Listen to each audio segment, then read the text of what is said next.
guys were talking, and it was so funny because we were sitting at the same table. I had brought a guest, and I thought Steve.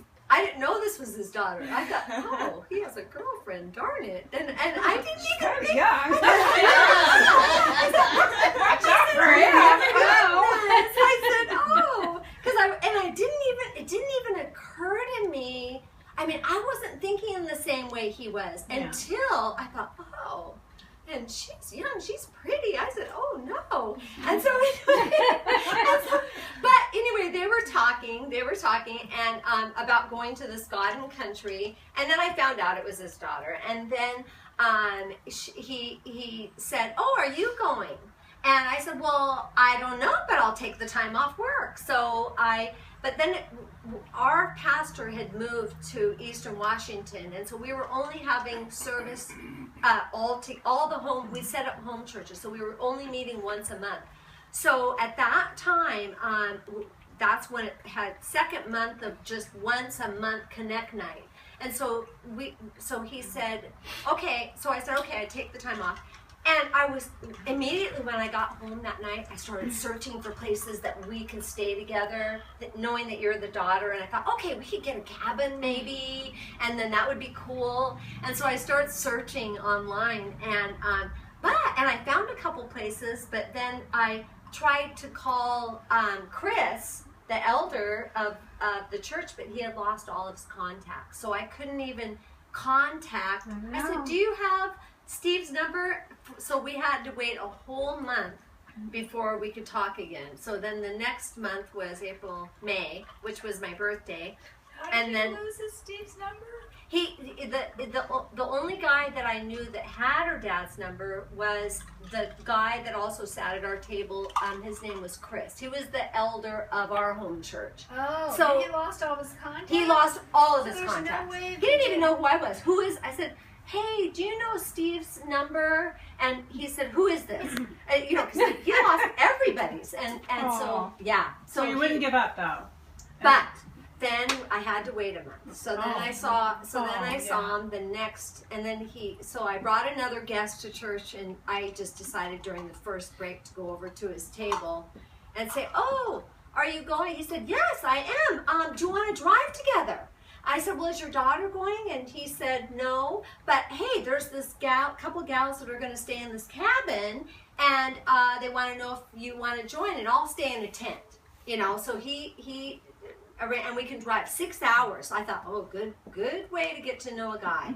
6 hours, 6 hours back, So anyway, he was thinking the same thing. So anyway, we I don't even need this. Okay. So then we did so then he said, oh, by the way, he said, well, how about getting together this Saturday to talk about our trip and what to do together? He told me later that was his opportunity to have the first date, was this trip. So anyway, we got together, and we couldn't, from that first date, May 23rd was our first date, 3 days after my birthday. From that first date, we spent every weekend together. As much, he worked during the week, but every weekend. And we knew from the first date that we were the ones. That's what he told me. Yeah. From the first time he saw you, he knew that you were the one. Wow. Yeah. And I felt from the first date, I knew he was the one. I had built respect in church being around him, but after talking on our first date, he thinks he's a prepper. He thinks the same. We're totally in line. And what's even better is that he's so calm, I'm so hyper, so we kind of balance each other out, which is great.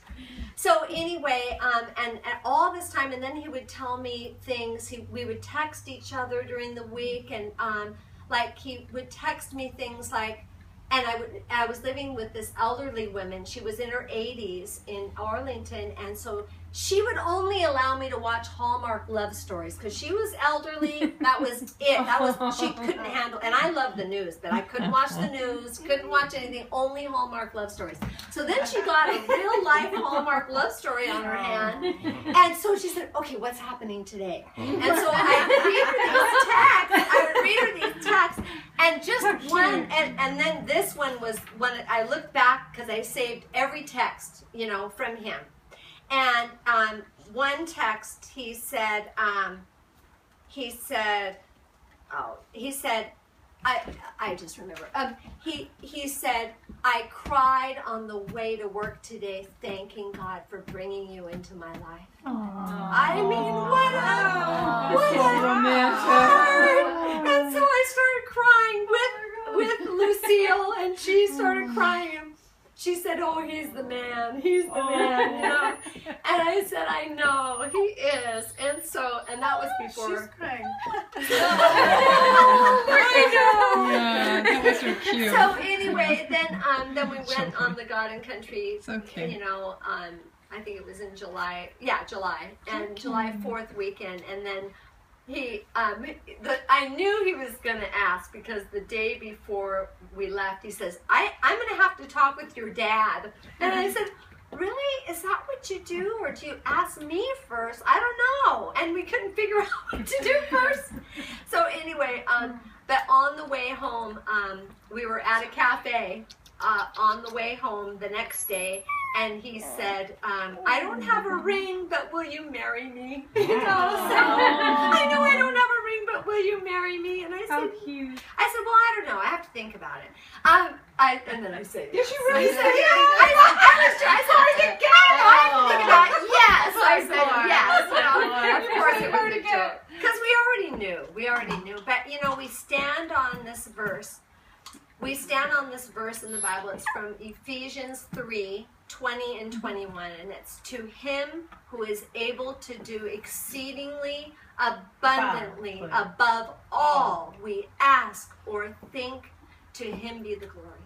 And so we thank God. Thank you, Lord, for bringing us together. Yeah. We got a clap.